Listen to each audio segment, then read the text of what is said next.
Hi everyone, आप सबका फिर से एक नए एपिसोड पे पॉडकास्ट पे स्वागत है। तो दोस्तों, आज जो हमारे गेस्ट है वो एक फीमेल क्रिएटर है। वो आई हुई है नवाबों के शहर लखनऊ से। एंड दोस्तों, मैं बताना चाहूँगा उनके यूट्यूब चैनल पर आज के डेट पे 160 के प्लस सब्सक्राइबर्स है और वो यूट्यूब से आज के दिनों पे लाखों रुपया अर्न कर रही है। तो उनसे भी आप लोगों के उनके जब जर्नी के बारे में आप लोग सुनोगे तो कुछ ना कुछ आपको मोटिवेशन ही मिलेगा। तो हाय बुशरा जी आपका वेलकम है हमारे चैनल पर। तो ये लखनऊ से काफ़ी दूर से यहाँ पर ट्रैवल करके आई, तो उसके लिए तो आपको थैंक यू। तो आज हम लोग जानेंगे आपके बारे में, आपका जर्नी के बारे में, जैसे आप यूट्यूब पे कैसे आए, आइडिया कैसे आया, क्या क्या स्ट्रगल करना पड़ा, कितना टाइम लगा, टोटल ऑडियंस को आपको बताना है। ठीक है, तो चलिए शुरू करते हैं। थोड़ा सा आपका बचपन से लेकर के बताओ, फैमिली बैकग्राउंड वगैरह ये सब। First of all thank you so very much for having me on your podcast. अभी भी मैं यहाँ पे बैठी हूँ तो मुझे ऐसा लग रहा है अच्छा मैं सच में यहाँ पे बैठी हूँ कि नहीं बैठी हूँ। मैं अपनी बात करूँ तो बचपन से, and to be very honest, I am from a very well to do family. बचपन से जब मैं 8th क्लास में थी तो मुझे लगता था कि मुझे यूपीएससी क्रैक करना है या फिर पीसीएस लेवल के एग्ज़ाम्स क्रैक करने हैं, और मेरी वो प्रिपरेशन चल ही रही थी।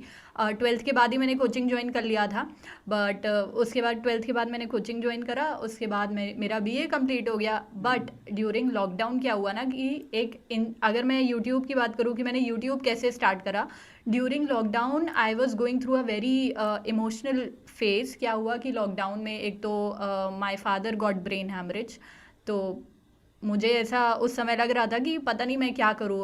Actually I was also getting suicidal thoughts कि मैं क्या करूँ, मुझे क्या करना चाहिए। और मेरी कोचिंग भी बंद हो गई थी लॉकडाउन के दौरान, हमारे पास कुछ था नहीं करने के लिए। का ब्रेन हेमरेज हो गया था मतलब? यस, ऐसा इंसिडेंट हुआ था? हाँ, अभी भी है actually during lockdown also, and अभी दिस जनवरी ऑल्सो ही तो गॉट सेकेंड। घर में जैसे कि काम करने वाले या फिर अर्न करने वाले वो एकमात्र वही थे शायद? यस यस फैमिली में? एक्चुअली, एंड उसके बाद पापा का जो भी बिजनेस एंड एवरीथिंग था वो तो लॉकडाउन की वजह से कुछ बंद हो गया, और अब तो he is not in a very well state. तो उसके बाद से क्या हुआ कि actually I was going through very emotional phase and personally also. तो लॉकडाउन के दौरान मुझे लगा कि मतलब इस चीज़ से, जो मेरे फादर के साथ ये इंसिडेंट हुआ, मैं उनसे बहुत ज़्यादा बहुत ज़्यादा क्लोज थी। और जब वो हॉस्पिटल से वापस आए, घर आए, तो मुझे लगा कि अरे अब तो सब कुछ बदल चुका है। Like he didn't remember any thing, he was not the same person.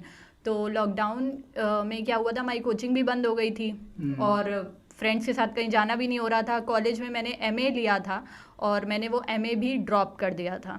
उसके बाद मैंने सोचा कि अब मैं क्या करूँ। एक्चुअली फ्रेंड से भी बात करके या किसी से भी बात करके मुझे कुछ भी सुकून टाइप की चीज़ तो नहीं ही मिल रही थी।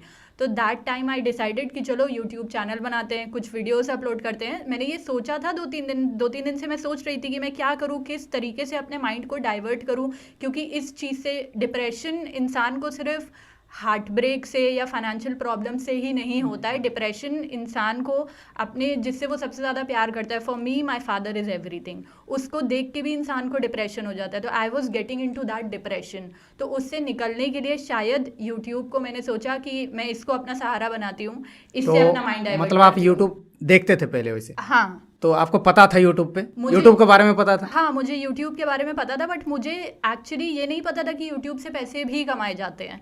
मुझे बस ये लगा था कि मुझे कुछ चाहिए जिससे मैं अपना माइंड डाइवर्ट कर सकूं। तो इसलिए मैंने क्या करा, रात को 2-3 बज रहे थे, मैं 2-3 दिन से सोच रही थी कि यूट्यूब चैनल बनाते हैं। रात को 2-3 बज रहे थे, पता नहीं मेरे दिमाग में क्या है, मैं ऐसे ही उठी, ना मैंने बैकग्राउंड देखा, ना लाइट ना माइक। उस समय मैंने वीडियो बना के अपलोड कर दी, किसी को बताया नहीं, कुछ नहीं, शेयर वेयर कुछ नहीं करा। स्टार्टिंग पे जब आप वीडियोस बनाई थी तो उस टाइम आपके पास क्या था, इक्विपमेंट कुछ? मेरे पास उस समय कुछ नहीं था, ना कोई माइक था, ना लाइट थी, कुछ भी नहीं था। मैंने ऐसे ही नॉर्मली बैठ के, मैं बता रही हूँ ना, मैं सो रही थी, सो के उठ के ऐसे ही बिना मुंह वो धोए सब कुछ ऐसे ही वीडियो बना के मैंने अपलोड कर दी, without any editing. I didn't know editing किसे कहते हैं, थंबनेल किसे कहते हैं, मुझे कुछ पता ही नहीं था। मैंने रात को अपलोड कर दी 2 बजे, और उसके बाद मैंने किसी को नहीं बताया। क्या था वो टॉपिक? वो टॉपिक था difference between the chairman of Rajya Sabha and speaker of Lok Sabha. ये टॉपिक था, ये मैंने सबसे पहले वीडियो बनाई थी। उसके बाद क्योंकि मैं वीडियो बनाई चली जा रही थी, मुझे ये नहीं पता था कि इससे कुछ अर्निंग होती है, ऐसा भी कुछ होता है। तो मैंने कम से कम 6 महीने तक लंबी वीडियोस बना के मैं पोस्ट करने लगी। I was not concern about कि व्यूज़ आ रहे हैं या नहीं। मतलब वो आप चेक भी नहीं करती नहीं, थी? मैं चेक भी नहीं करती थी, मैं कहीं शेयर नहीं करती थी, मैं किससे बोलती भी नहीं थी कि चैनल को सब्सक्राइब करो क्या कुछ, क्योंकि मैंने ये चीज़ को स्टार्ट करा था मेरा माइंड डाइवर्ट करने के लिए, मतलब अपने आप को बिजी रखने के लिए? अपने आप को बिजी रखने के लिए, ताकि मैं ये चीज़ में लगी रहूँ। मुझे किसी इंसान में, किसी दोस्त में वो चीज़ वो नहीं मिल पा रहा था। मुझे ऐसा लग रहा था उस समय में मैं किसी से अपनी बात नहीं शेयर कर पा रही थी। तो मैं कुछ महीने तक वीडियोस बनाती रही और व्यूज़ वैसे भी कुछ नहीं आ रहे थे, कुछ नहीं हो रहा था, तो मुझे उतना कंसर्न भी नहीं था। लेकिन जब शॉर्ट्स लॉन्च हुआ, तो जब शॉर्ट्स लॉन्च हुआ तो मैंने सोचा कि चलो, एक्चुअली एजुकेशनल कैटेगरी में सबसे पहले शॉर्ट्स मैंने ही बनाए थे। जब शॉर्ट्स लॉन्च हुआ तो फिर मैंने शॉर्ट्स बनाने स्टार्ट करे। मैंने सोचा कि चलो बना के देखते हैं क्या होगा, नहीं चलेंगे। फिर जब मैंने शॉर्ट्स अपनी, मेरी दूसरी ही शॉर्ट्स वीडियो बहुत वायरल हुई थी, उसके बाद मैं रेगुलरली शॉर्ट्स बनाने लगी। और जब मैं शॉर्ट्स बनाती थी उस समय में सबको किसको समझ नहीं आता था, ये 15 सेकंड की शॉर्ट हुआ करती थी उस समय, 15-16 सेकंड की। तो घर में भी और जो अदर रिलेटिव्स थे वो कहते थे क्या फालतू की शॉर्ट्स बनाती रहती हो, तुम्हें लगता है 15-16 सेकंड की वीडियो बना के तुम्हारा कुछ हो जाएगा, फेमस हो जाओगी तुम। तो I didn't listen to anybody. और मेरे को ये भी कहा जाता था शॉर्ट्स से वीडियो तुम्हारा चैनल मोनेटाइज नहीं होगा, बड़ी वीडियो बनाना स्टार्ट करो, तुम्हारे डॉलर कैसे बनेंगे। मेरा तो दिमाग में पैसा शॉर्ट्स में मतलब अर्निंग वगैरह तो कुछ होता नहीं, ऐसा बोल रहा था? हाँ, मेरा तो दिमाग में ऐसा था ही नहीं, तो मैं तो शॉर्ट्स बनाई चली गई। उसके बाद मतलब आपके दिमाग में ऐसा कुछ था ही नहीं कि अर्निंग हो ना हो, व्यूज आए ना आए? नहीं। शॉर्ट्स लॉन्च हुआ तो शॉर्ट्स बनाना शुरू कर दिया। मेरे को ऐसा था ही नहीं कि मेरे को जल्दी मेरे 1000 सब्सक्राइबर्स होने हैं या फिर मुझे अपना चैनल मोनेटाइज करना है। मेरे को बस ये हो रहा था कि चलो मुझे एक चीज़ मिल गई जिससे मैं अपना माइंड डाइवर्ट कर पा रही हूँ और उसमें बिजी हो जा रही हूँ। मेरे को इस चीज़ में मज़ा आ रहा था, तो मैंने शॉर्ट्स बनाने स्टार्ट करा। मेरी दूसरी या तीसरी वो शॉर्ट्स वीडियो थी जो वायरल हुई, उसी से फिर मेरे चैनल पे धीरे धीरे सब्सक्राइबर्स आने लगे। अच्छा, पहला आपका मतलब शॉर्ट्स ही वायरल हुआ था? हाँ, मेरा पहला शॉर्ट्स। कितना लगभग व्यूज आ गया था उसमें? उसमें एक्चुअली 5-6 दिन में 50,000 प्लस व्यूज़ आ गए थे, और आज की डेट में उसमें 4 या 5 मिलियन व्यूज़ हैं। और मेरी ज़्यादा, क्योंकि मैंने अपना चैनल शॉर्ट्स से, मेरा चैनल ग्रो हुआ था, तो आज भी मेरे चैनल पे शॉर्ट्स मिलियंस में व्यूज़ आते हैं। आज भी मतलब अगर आप शॉर्ट्स डालते हो तो ज़्यादा वायरल हो? आज भी। एंड लॉन्ग वीडियोस पे भी अच्छा खासा व्यूज ही आता है, ऐसा नहीं? वीडियोस पे भी आता है। तो ये रहा आपकी जर्नी। तो आपका पहला वीडियो शॉर्ट्स वायरल हुआ, फिर आपने शॉर्ट्स रेगुलर अपलोड करना शुरू किया, फिर उससे आपका चैनल धीरे धीरे ग्रो होना शुरू हुआ। तो आपका जैसे 1K सब्सक्राइबर्स कितने दिनों में हो गया था स्टार्टिंग पे? मेरा 1K सब्सक्राइबर्स होने में 7 to 8 मंथ्स लगे थे। 7 to 8 मंथ्स लगे थे। लोग यहाँ पे 1-2 महीने में ही सोचता है कि क्यों नहीं वीडियो वायरल हो जा रहा है, जल्दी से 1000 सब्सक्राइबर और 4000 घंटा वॉच टाइम। सबके दिमाग में ये ज़्यादा चलता है, 1000 सब्सक्राइबर्स, 4000 ये वॉच टाइम हो जाए, चैनल मोनेटाइज हो जाए, अब महीने में लाखों रुपया अर्न करना शुरू कर दूं। बिल्कुल। जबकि ये चीज़ होता नहीं है। आपने 7 to 8 मंथ आपका 1K होने में लगा। 1K। 100K आपका कब हुआ था? आपने स्टार्ट कब किया था यूट्यूब? मैंने 2020 में स्टार्ट करा था, मई में 2020 में। तो मतलब 2 साल अप्रोक्स आपका यूट्यूब पे हुआ। तो 100K आपका कौन से ईयर में हो गया? अभी लास्ट दिसंबर में 100K हुए। मतलब साल भर लगा था मुझे। फिर भी बहुत तेजी से ग्रो हो गया। वैसे आपका शॉर्ट्स का वजह से ही ज़्यादा जल्दी ग्रो शॉर्ट्स की वजह से ही मेरा ज़्यादा चैनल ग्रो हुआ है। तो शॉर्ट्स में आपका कोई कभी फंड वगैरह मिला? शॉर्ट्स फंड मुझे मिलता है, क्रिएटर का जो शॉर्ट्स अवार्ड होता है वो मिलता है उसकी तरफ से, यूट्यूब से मिलता है रेगुलर? अब हाँ, पर मंथ? पर अभी मुझे 4 मंथ मिला है शॉर्ट्स। मैक्सिमम कितने मिले थे? मैक्सिमम मिले थे $300। $300 का फंड मिला था? यस। बहुत बड़ा नंबर। तो ये रहा आपका जर्नी, काफ़ी अच्छा लगा सुन करके। ऐसा आप बताओ, जैसे घर वाले सपोर्ट करते थे? जैसे कि क्या होता है, आपको भी पता है कि लड़कियों को ज़्यादा मैक्सिमम लोग जो है सपोर्ट नहीं करती ये सब चीज़ों में कि क्या वीडियो बनाना। जब लड़कों को नहीं करता तो लड़कियों को कैसे करेगा? अभी भी माइंडसेट तो ऐसा है इंसानों में। तो आपका क्या सीन था? एक्चुअली मेरे जो घर इमीडिएट फैमिली है वो बहुत सपोर्टिव है, बहुत ज़्यादा सपोर्टिव हैं।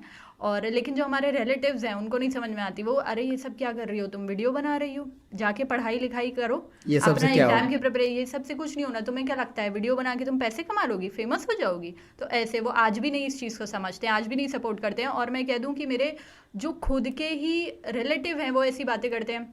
इसका चैनल देखने कोई नहीं आता है, सब इसको देखने आते हैं, ये थोड़ी बहुत ठीक लग लेती है इसलिए इसको व्यूज़ और सब्सक्राइबर्स मिलते हैं, बट मुझे लगता है ऐसा नहीं है।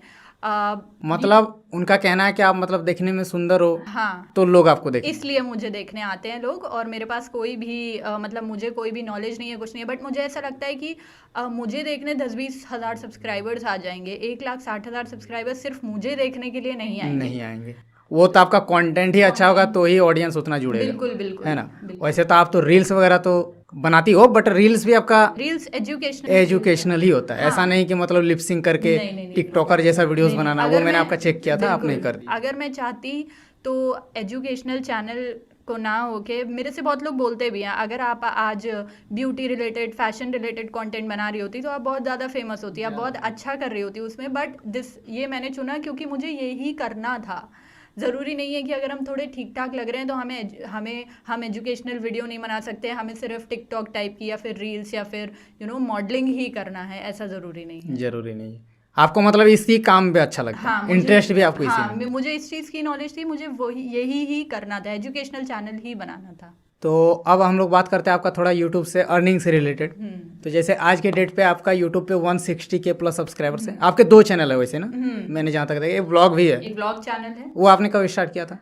वो मैंने उसको अभी 1 साल हो गया होगा स्टार्ट करे हुए। बट उसमें आप उतना एक्टिव नहीं रहते। एक्टिव नहीं रहती। जब मन होता है वीडियो बना के हाँ, वो डाल भी देते। मोनेटाइज है, वो भी मोनेटाइज, है, बट मैं उसमें ज़्यादा 11K शायद उसमें सब्सक्राइबर्स। यस। तो वो चैनल आपने फिर स्टार्ट किया था, मतलब ऐसे ही शौक से? हाँ, शौक में। तो मेन आपका जो सोर्स ऑफ इनकम वो मेन चैनल ही वो है? मेन चैनल है। और मैं आपको बता दूं, आपकी जो फेसबुक पेज वाली वीडियो थी उसको देख के मैंने अपना फेसबुक पेज भी स्टार्ट करा था, सिर्फ आपकी ही वीडियो देख के स्टार्ट करा था, और अब उसमें भी धीरे धीरे सब्सक्राइबर्स बढ़ रहे हैं, तो 5 to 6,000 हो गए उसमें भी। अच्छा, फॉलोअर्स। हाँ। तो आपका जो मेन चैनल है, तो यूट्यूब का जो इनकम है वो तो एडसेंस होता है सबसे पहला, जिसमें ऐड आता है, तो उसमें आपका कितना अर्निंग हो जाता है आज के डेट पे? मेरा जो YouTube का मेनली रेवेन्यू है वो $400 to $500 होते होंगे मंथ। पर मंथ उतना बन जाता है, मतलब 40K 50K अप्रोक्स। और स्पॉन्सर्स वगैरह? स्पॉन्सरशिप से, हाँ, मेरा मेनली स्पॉन्सर्स आते हैं? यस। किस टाइप के? जैसे एडटेक, जो बहुत बड़ी बड़ी एडटेक कंपनीज हैं उनके, और जो अभी ग्रो हो रही हैं उनके मेनली। तो स्पॉन्सर से भी आ जाता हाँ, है? और एशिया कोई? की, हाँ, एशिया में जो सबसे बड़े एडटेक चैनल्स हैं, एडटेक कंपनीज हैं, मेनली उनके। तो और कुछ है इनकम सोर्स? एडसेंस हो गया, स्पॉन्सर हो गया, हाँ। और कुछ? No, actually this is it. तो ये सब मिला उला करके अगर बोला जाए तो? अगर हम ये सब मिला के like sponsorship and YouTube revenue की बात करें तो my income is in between 1 to 2 lakhs। मतलब लैक्स में आप अर्न कर रहे हो? yes। मतलब आज फैमिली में अर्न करने वाले आप ही हो या फिर फैमिली में और भी कोई है? No, I have 2 sisters and 1 brother also. We all are earning, मेरे भाई को छोड़ के हम सब ही अर्न कर रहे हैं। बट आज के डेट पे आप भी अच्छा अर्न कर रहे हो सोशल मीडिया से। यस। आपको कभी ऐसा कुछ ऑफर आया है? यूट्यूब जैसे स्पॉन्सर तो हो ही गया, एडसेंस हो गया, ऐसा कुछ बड़ा अपॉर्चुनिटी या फिर कोई बड़ा offer? Yes, actually, when I was having only 50,000 subscribers, तो जो एक बहुत ही बड़ी एडटेक कंपनी है, I would not like to take the name, उनकी तरफ से मुझे ऑफ़र आया था, और वो 50,000 पे उन्होंने मुझे जो सैलरी यूपीएससी कैटेगरी में जो ऑफ़र किया था वो 3 to 4 lakhs के बीच में थी। But I denied that offer, क्योंकि मुझे लगा कि हर कोई ही टीचर बन रहा है, टीचर्स की, मुझे लगता है टीचर्स हैं, हमें ज़रूरत है टीचर्स की, बट मुझे लगता है कि सिर्फ पैसों के लिए मैं टीचर बन जाती, मुझे वो चीज़ ठीक नहीं लगी, तो मैंने वो रिजेक्ट कर दिया। मैंने सोचा कि लोगों के साथ उनको ऐसा भी कोई होना चाहिए जो उनका फेलो एस्पिरेंट हो, उनको उनकी भाषा में समझाए, उनकी तरीके से समझाए। मैं एक्सपर्ट नहीं बनना चाहती थी किसी तरीके की, क्योंकि आप एक्सपर्ट अगर बन जाते हो तो बहुत I don't look like a teacher also. तो मैंने वो ऑफ़र रिजेक्ट कर दिया, और मैंने सोचा कि लोगों के साथ उनके जैसा बन के मैं जो कर पा रही हूँ वो करना। मतलब आपको जो अच्छा लगा आपने वो किया? हाँ, ना कि पैसे के लिए कि चलो पैसे के लिए आपने 4-5 लाख रुपया जो सैलरी वो ऑफर कर रहे थे उसको भी आपने छोड़ दिया? रिजेक्ट कर दिया। यस। आपने जो इंटरेस्ट है उस पर ज़्यादा फॉलो किया? Yes, completely. थोड़ा सा ऑडियंस को आप मतलब जैसे जाने, तो आप ये बताओ कि मतलब आपका कंटेंट किस बेस पे रहता है, क्या बनाते हो आप? हाँ, एक्चुअली जैसे कि मैंने बताया कि मैं यूपीएससी एस्पिरेंट हूँ। यूपीएससी और पीसीएस लेवल के एग्ज़ाम्स की प्रिपरेशन करती हूँ। और जब मैंने 12th किया था तो मैंने रेस आईएएस जो हमारी कोचिंग है वो भी ज्वाइन करी थी। लखनऊ की बहुत अच्छी कोचिंग है। तो मैं उन लोगों को मेरा एक्सपीरियंस शेयर करती हूँ क्योंकि हम सबको पता है कि जो यूपीएससी की कोचिंग्स होती हैं उनकी फ़ीस सबसे ज़्यादा महंगी होती है, बहुत महंगी होती है। तो हर कोई उसको अफोर्ड नहीं कर सकता है। तो मैं उनको बताती हूँ कि आप फ्री में कैसे प्रिपेयर कर सकते हो, फ्री में कौन कौन से सोर्सेज हैं। बिना आप 2-3 लाख रुपए दिए हुए अगर आप नहीं अफोर्ड कर सकते हो तो कोई बात नहीं, फ्री के सोर्सेज से आप पढ़ के भी आगे जा सकते हो। ज़रूरी नहीं है कि आपको यूपीएससी की कोचिंग ही ज्वाइन करनी है। तो इस टाइप का मेरा थोड़ा कंटेंट रहता है। मतलब आप एक तरह से मिडिल फैमिली से जो बिलोंग करते हैं, जो स्टूडेंट्स लोग होते हैं, उनको अगर यूपीएससी ये सब करना है, हाँ, तो आप उनको सोर्सेज बताते हो कि फ्री में कैसे प्रिपेयर करें, प्रिपरेशन कर सकते हैं। करेक्ट। आप अभी इस टाइम पे क्या कर रही हो? मैं इस टाइम यूट्यूब को छोड़ करके I am preparing for UPSC and PCS level exams. अभी मैंने 67th बीपीएससी जो हुआ था मई में वो दिया है मैंने। मतलब आप खुद भी इसी फील्ड में स्टडी कर रहे हो और फिर यूट्यूब पे ऑडियंस को भी बता रहे हो, तो इसीलिए आपका कंटेंट भी अच्छा होता होगा। क्योंकि हम जिस फील्ड में रहते हैं उस फील्ड के बारे में बताते हैं तो ज़्यादा बेटर रहता है। तो काफ़ी अच्छा लगा। एंड 160 के सब्सक्राइबर्स बनाना एक बहुत बड़ी बात है, ऊपर से फीमेल क्रिएटर होकर। करेक्ट। क्योंकि आपको बुलाने का मेन मकसद भी मेरा ये था कि ऑडियंस को कम से कम ये थोड़ा एक अच्छा मैसेज जाए कि लड़की लोग भी बहुत कुछ कर सकते हैं और उनको सपोर्ट किया जाए। बट आपका फैमिली, आपने बताया कि आपका सपोर्टिव है, फैमिली कभी ये सब में मना नहीं करती है ना, कि ये सब मत करो, सोशल मीडिया वीडियोस वगैरह। नो, अभी अगर मैं एजुकेशनल चैनल ना बना के अगर मैं ब्यूटी और फैशन से रिलेटेड, मेकअप से रिलेटेड चैनल भी बनाया होता मैंने, तो भी उन्होंने मुझे नहीं सपोर्ट करा होता। तो मैं आपसे एक सवाल करता हूँ, आपके थॉट्स के अनुसार आपके ओपिनियन आप दे सकते हो। लाइक क्या होता है कि पेरेंट्स लोग लड़कियों को मना करते हैं, खास करके सोशल मीडिया वगैरह वीडियोस वगैरह बनाने से। तो लेकिन ये भी है, कई सारी लड़की ऐसा भी है कि सोशल मीडिया का गलत यूज़ भी करती है। करेक्ट। जैसे वो इंस्टाग्राम पे जाकर के कुछ ऐसी वीडियोस बनाती है जो कि बाहियात किस्म का होता है। करेक्ट। ठीक है, तो इसीलिए पेरेंट्स लोग भी मना करते होंगे, क्योंकि फिर एक तरह से वो तो मतलब बदनामी वाला सीन हो गया। बिल्कुल। तो आपका अनुसार मतलब क्या सही है? मेरे अनुसार कि पहली बात तो अगर आपके पेरेंट्स आपको मना करना चाहिए कि नहीं, पहले पेरेंट्स को सपोर्ट करना चाहिए कि नहीं, सोशल मीडिया को क्या लगता है, सही है या गलत? Yes correct. We can not say कि हमेशा पेरेंट्स ही हमें सपोर्ट नहीं करते हैं या कुछ। मे बी पेरेंट्स को वो चीज़ें पता हैं जो हमें नहीं पता है। जैसे कि हम देखते हैं कि आजकल बहुत सारी हम ऐसे टिकटॉकर्स और ऐसे रील्स देखते हैं जो कि काफ़ी अच्छी नहीं होती है। तो जाहिर सी बात है पेरेंट्स उसमें सपोर्ट नहीं ही करेंगे। और मुझे ऐसा लगता है कि अगर आप लड़की हो और even if you are good looking, आप अच्छा कंटेंट भी बना सकते हो तो भी आपको व्यूज़ आएंगे, सब्सक्राइबर्स आएंगे। ज़रूरी नहीं है you will have to do something negative जो कि अच्छा ना हो। बट ये सब करते हैं लोग व्यूज़ के लिए, सब्सक्राइबर्स, अच्छे व्यूज़, फॉलोअर्स, सब्सक्राइबर्स। बट मुझे लगता है कि व्यूज़ एक आपका, मुझे लगता है कि पब्लिक में इमेज आपकी ज़्यादा मैटर करती है रादर देन व्यूज़ और सब्सक्राइबर्स। आप व्यूज़ और सब्सक्राइबर्स और फेम तो पा लोगे, लेकिन वो भी पता होना चाहिए कि आप किस टाइप का फेम पा रहे हो, लोग आपको किस नज़र से देख रहे हैं, कि क्या आपके मन में लोग फीलिंग रख रहे हैं आपके लिए, तो वो भी मैटर करता है। बाकी फैमिली, हाँ, बहुत सारे पेरेंट्स लड़कियों को नहीं अलाउ करते हैं और मे बी ये भी रीज़न हो सकता है ना अलाउ करने का। मुझे ये लगता है कि अगर आपके पेरेंट्स ने कभी भी आपको अगर फ्रीडम नहीं दी है तो आप उनको समझा सकते हैं, एक बार बता सकते हैं कि मैं ये करती हूँ, आप मुझे अलाउ करो। लेकिन फर्स्टली आपको उनको प्रूफ करके भी दिखाना होगा कि आप जो कर रहे हैं वो सही कर रहे हैं।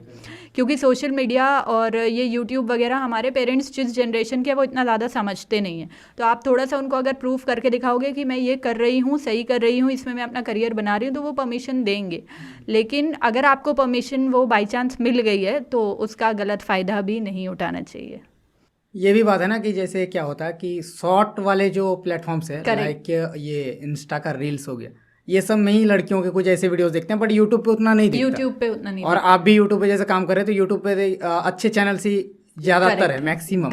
आपका जैसे 160 के सब्सक्राइबर्स है, तो आप जितना अर्न कर रहे हो, मिलियंस फॉलोअर्स अगर यूट्यूब इसमें इंस्टाग्राम पे होता है, फिर भी वो उतना अर्न नहीं कर पाते। यूट्यूब पे एक अलग ही वैल्यू है। जैसे कि आपको एक ऑफर भी मिला था कि 4-5 लाख रुपए आपको सैलरी दे, तो आपने नहीं किया, वो आपका इंटरेस्ट था।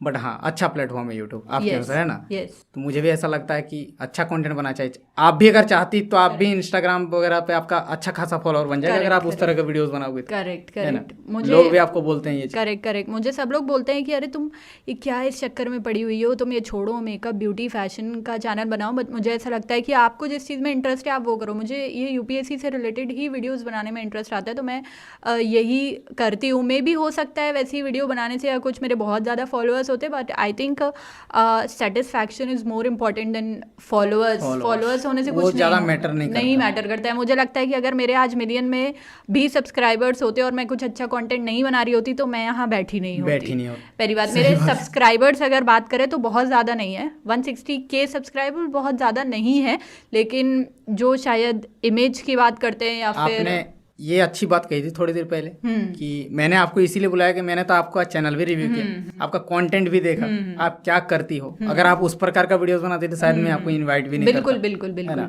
तो ये है रिस्पेक्ट, सबसे बड़ी बात है। फॉलोअर्स ये सब्सक्राइबर्स ये उतना ज़्यादा मैटर नहीं करता। बिल्कुल। तो वही मुझे लगता है मे बी आज मिलियन सब्सक्राइबर्स मेरे होते और मेरा कंटेंट अच्छा नहीं होता तो मैं यहाँ नहीं बैठी होती। और अगर मैं आपकी बात करूँ तो मुझे ऐसा लगता है कि बहुत सारे लोगों के बहुत मिलियन सब्सक्राइबर्स हैं, लेकिन जो आपकी इमेज है, जो आपका एक दैट ऑरा, वो 3 million subscribers is already a very big number, but वो उससे बहुत बढ़ के है। वो जो रिस्पेक्ट आपको मिलती है लोगों से, वो 3 मिलियन 5 मिलियन बहुत लोगों के, लेकिन हर किसी को वो रिस्पेक्ट नहीं मिलती है। जो रिस्पेक्ट, जो पर्सनैलिटी आपकी है वो हर किसी की नहीं है। तो ये चीज़ भी है। चलिए, थैंक यू। एंड काफ़ी अच्छा लगा आपसे बात करके। आई होप लोगों को भी काफ़ी ज़्यादा मोटिवेशन मिलेगा एंड लड़कियों को भी पेरेंट्स लोग सपोर्ट करेगी आपका ये वीडियो देखने के बाद, बिल्कुल, कि लड़की लोग भी बहुत कुछ कर सकती है। एंड चलिए, सो गाइज, अगर आज का ये पॉडकास्ट आप लोग को अच्छा लगा, कुछ मोटिवेशन मिला, कुछ सीखने को मिला, तो इस वीडियो को लाइक कर देना। चैनल पर नहीं हो तो सब्सक्राइब भी कर लेना।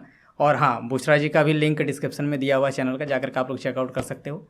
चलिए, आज के लिए इतना ही। तब तक के लिए जय हिंद, वंदे मातरम।